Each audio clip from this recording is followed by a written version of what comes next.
It's that part of the day again where it's so fucking sunny that like the moment you step outside your face looks like you just smelled some shit, like your nose like wrinkles all bunch, and you're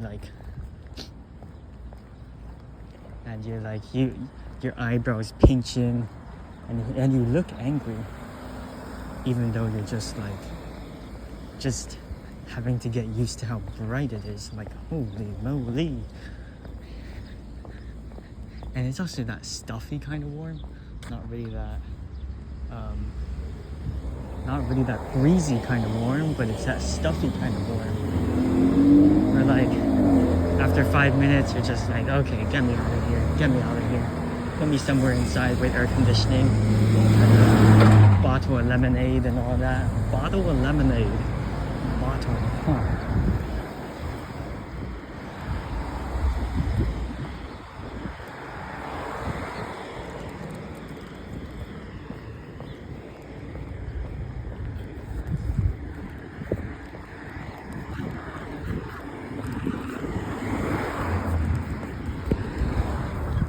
Look how neatly this grass.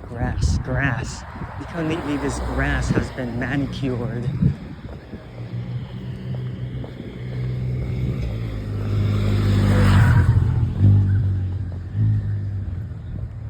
I do love how this tree has pigtails. Pigtails, that's not the right word, right? Pigtails? I don't know what they're called, but like, you know, when you tie your hair in buns on either end of your head, kind of looks like that. I don't know what the name is. Probably like bear ears or like, I don't know what else. But you get what I mean, right?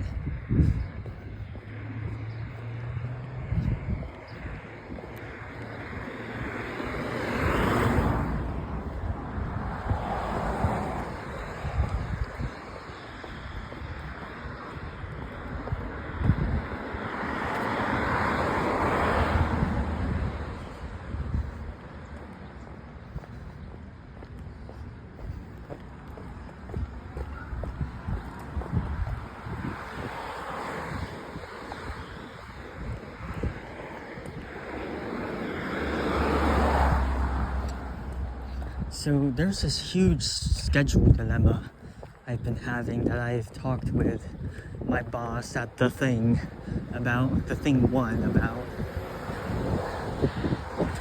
And it was that starting June motherfucking 30th, I've done a shit thing, a terrible thing, where I've signed up for this summer program where I tutor people. But I didn't think in terms of my schedule.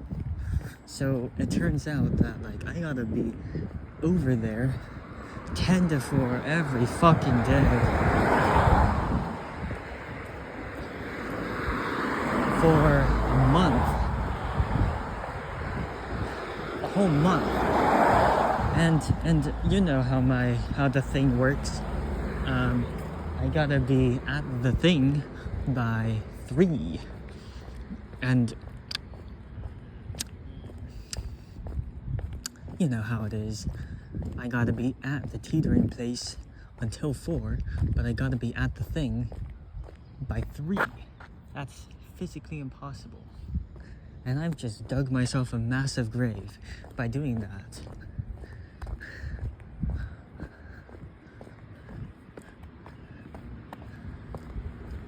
I'm sad and tired, guys. I'm so sad.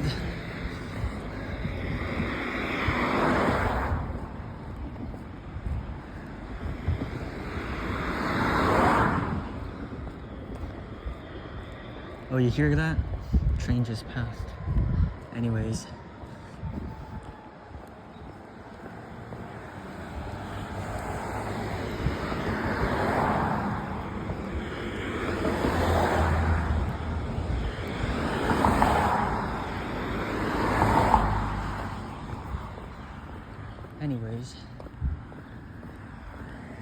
other news,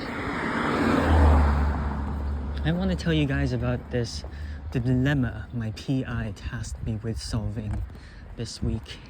Not this week, last week, because it's Saturday, so this week, meaning the 5 or 6 days before today, I was tasked with solving a particular problem by my PI, in which there's this thing called homeoviscous adaptation, where the lipid composition of a cell is changed to better to suit changes in temperature, right? So there are two types of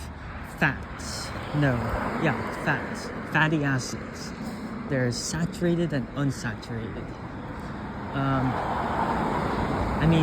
There's two types of lipids. There's saturated and unsaturated lipids, or fatty acid. No, fatty acids are part of lipids. Okay, so a lipid is, to my knowledge, two fatty acids linked by something. It's like this big glob here, and then from those globs are two parallel string-like fatty acids. That's what a lipid is. So, according to homeoviscous adaptation,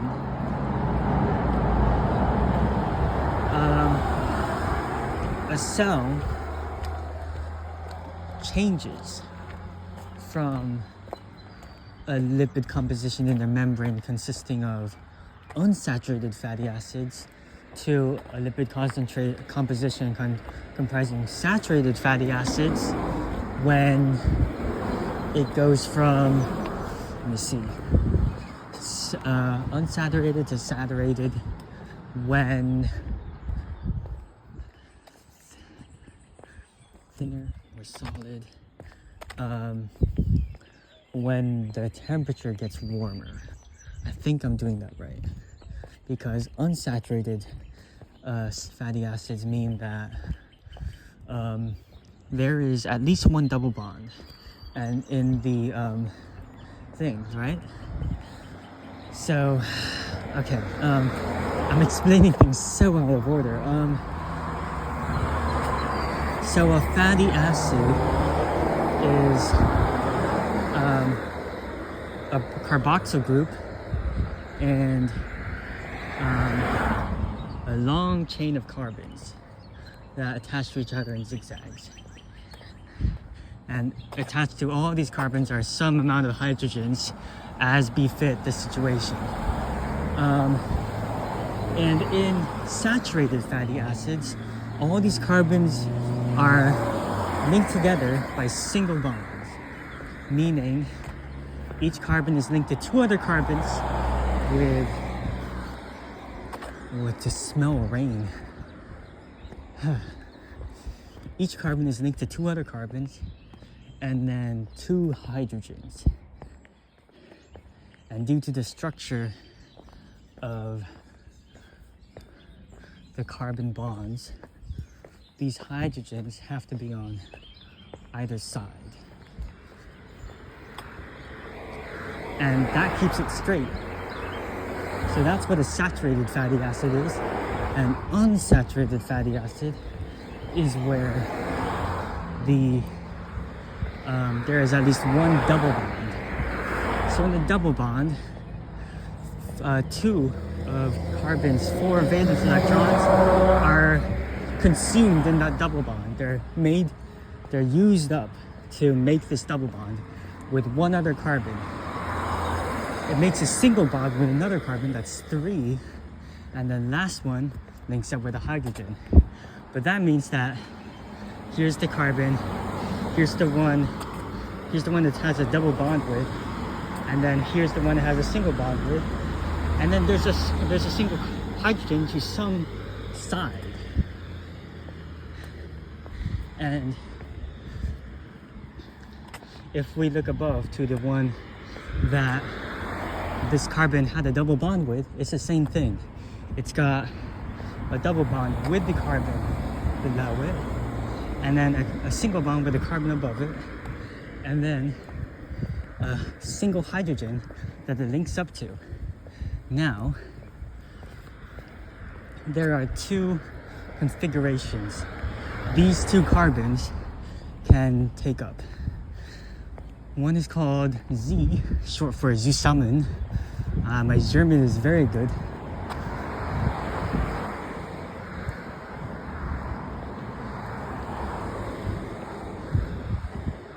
Where that's German for together, where both hydrogens, say like this is like the strand, and one hydrogen is here and the other hydrogen is there. They're on the same side of the hydrogen, and that causes, due to the shape of bonds, it causes the what is it? It causes the chain, this string, to have a bend. So it goes straight, and then at the double bond it like bends like that and keeps on going like that. That's what a zusammen layout is. And entgegen, entgegen, I've never known how to pronounce this, but it is E, and it's German for separate or opposite. I think it's opposite. So, returning back to our string of carbons, one hydrogen is here, the other hydrogen is there. They're on opposite sides, and so what you get is a layout that very much mimics the shape of a saturated fatty acid. That is, the chain is straight. And the whole deal is because when you're making unsaturated fatty acids, there is a tendency for it to become kinked or bent, whereas the saturated fatty acids are always straight. A lipid with unsaturated fatty acids will probably have one or both of its fatty acids to have a bend in it. And when you think of a lipid membrane, which cells have, it's composed of a phospholipid layer,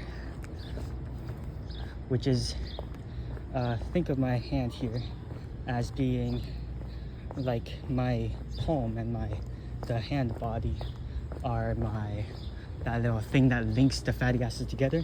My two fingers are the fatty acids. It's just a row of bing, bing, bing, bing, bing, bing, just all this, all over around. That's the lipid membrane composed of phospholipids. And here, it's the same thing, boom, boom, boom, but they're facing inward. And the hydrophobic ends, group ends, which is my wrist in this example, are facing outside and inside. I mean, they're facing outside this membrane, basically. You get what I mean? I don't know, but like, I'm just spending the whole of this vlog explaining cell membrane and not remotely addressing the problem we're trying to solve. Anyways, so what happens is that when you have lipid membrane composing saturated fatty acids, they're all straight. So they go bing, bing, bing, bing, bing. You can squish them together because of how little space they take up. Whereas where you have unsaturated fatty acids, it's like, it's like all bent and twisted and fucked up like that. So what you have is like, you can't really squish them in tightly, right? So in that first scenario, where everything's all straight, that's a saturated. Since everything's way more compact, it takes on the consistency of a gel, right? However, in the latter example, because it's not nearly as compact, it behaves much more like a liquid. So,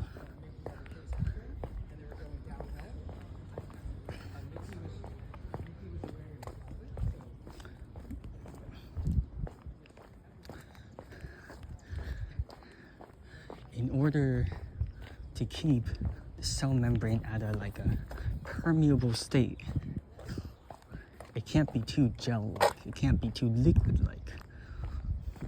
Otherwise, nothing will get in the first scenario, and it'll just fall apart in the other scenario, right? So, when the temperature gets cold, if it's in a gel formation, which is more compact, meaning saturated acids, it will freeze. It'll freeze up, and that's very bad. So the cell replaces some of these saturated fatty acids with unsaturated fatty acids in a process called lipid turnover.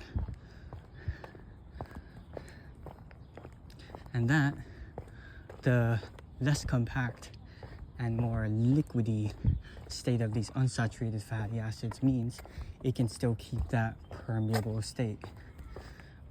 Conversely, if the temperature gets very hot and the cell has unsaturated fatty acids in its membrane, too high temperatures cause it to become liquidy and just fall apart. So they replace the unsaturated fatty acids with the more compact saturated acids, and that keeps it from getting all gooey and liquidy and all sorts of things, and keeps it permeable. Yes.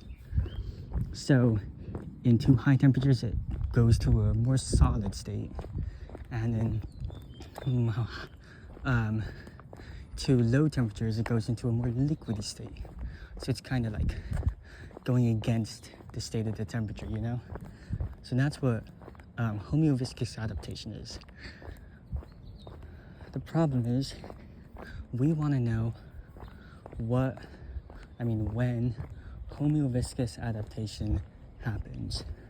The question being, does it happen during reproduction, or does it happen outside of reproduction? Like when a cell reproduces, does it change its lipid membrane then? Or is it a process totally outside the concept of reproduction, right? Or maybe it's a combination of these two extremes, I don't know. But the problem is, reproduction is inherently tied to the temperature. Like the speed of reproduction, the rate of reproduction is inherently tied to the state of the external temperature, right? If we have cells at fucking 8 degrees Celsius, their reproductive process will take hours. But if it's in days, or it takes a fucking long time, right? But if it's at fucking 40 degrees, then it's gonna take 1 or 2 hours. And that's very bad, because if we wanna see if the membrane changes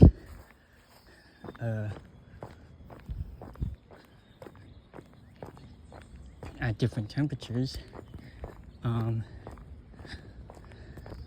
we can't track the movement of each cell at once, right? We can't sync everyone up so that they reproduce at the same exact time.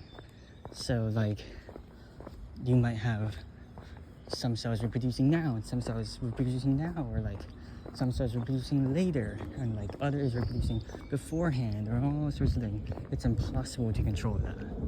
So we need a way to be able to adjust the temperature without causing reproduction to happen.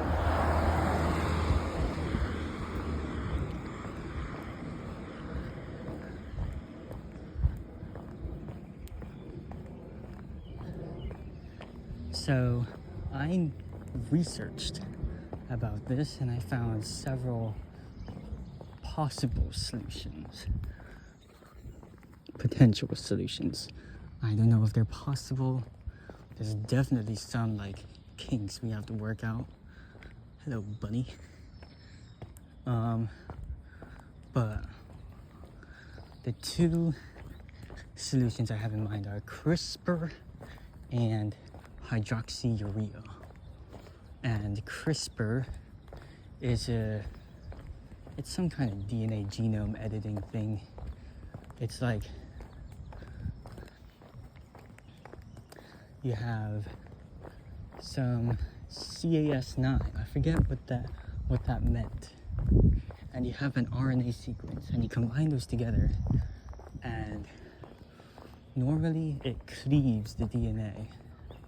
So when it cleaves the DNA, it's like you get foreign DNA. The cell receives foreign DNA.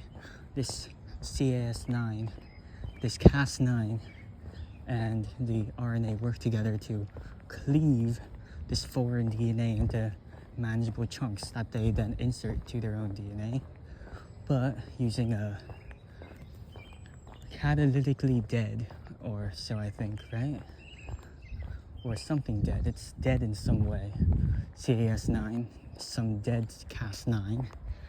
Instead of cleaving it, it blocks transcription and editing. So, because transcription and editing are so fundamental to cell reproduction, if we make it so that the cell can't do that, it won't reproduce because it just stalls there. And so the plan would be to put the dead Cas19 and RNA in the cell.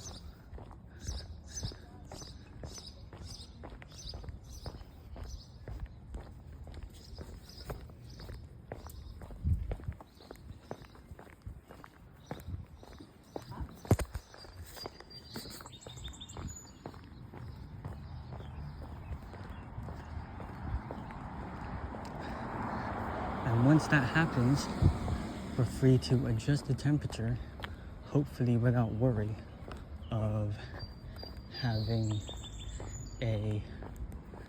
the cells reproduce.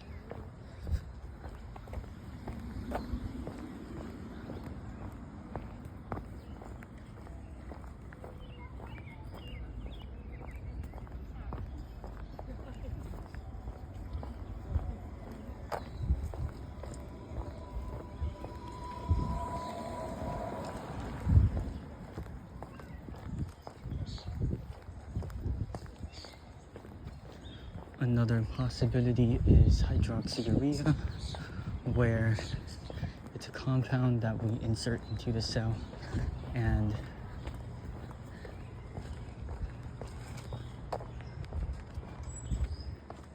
its main thing is that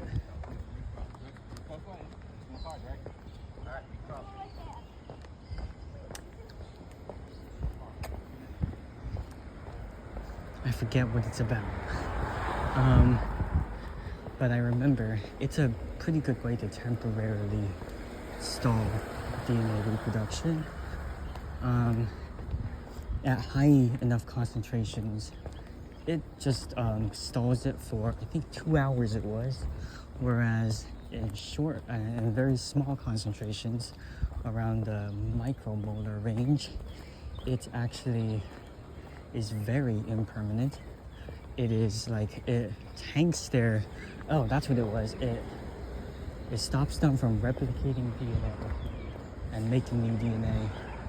So like, it like pauses their reproduction by, depleting their NTP, whatever that is. Some sort of iron metabolism type shit. So it depletes that, and for 5 minutes, it just tanks the rate at which they produce DNA.